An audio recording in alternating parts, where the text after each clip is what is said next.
దుర్యోధనుడికి అనుకూలంగా ఉన్నట్లు కనపడే పద్ధతి ఎందుకు అంటే అతడు అంతతో అయినా తృప్తిపడి పాండవులతో కలిసిమెలిసి ఉంటాడు, రక్తపాతాన్ని నివారించాలి అనేది భీష్మాచార్యుని యొక్క అభిప్రాయం కావచ్చు. అయితే ద్రౌపద పురోహితుడు రాయబార సందర్భంలో ధృతరాష్ట్రుడు ఏమీ తేల్చలేదు. మరొక్క రాయబారం అవసరమైంది. శ్రీకృష్ణుడు రాయబారిగా రావలసిన అవసరం వచ్చింది. కృష్ణుడు రాయబారిగా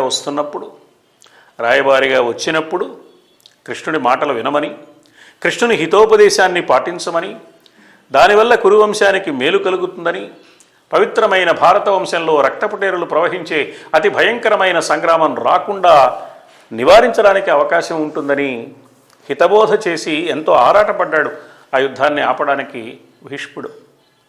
అయినా ఆ ప్రయత్నం ఫలించలేదు. కృష్ణుడంతటి వాడు వచ్చి చెప్పడం కాదు, తన విశ్వరూపాన్ని చూపించినా ధృతరాష్ట్రుడు కానీ, అతడి పుత్రులు కానీ, పుత్రుల మిత్రులైన కర్ణాదులు కానీ తమ ప్రయాణ మార్గాన్ని మలుపు తిప్పుకోలేకపోయారు. వాళ్ళనుకున్న దారిలోనే ముందుకు సాగారు. ఫలితం ఏమైందో మనకు తెలుసు.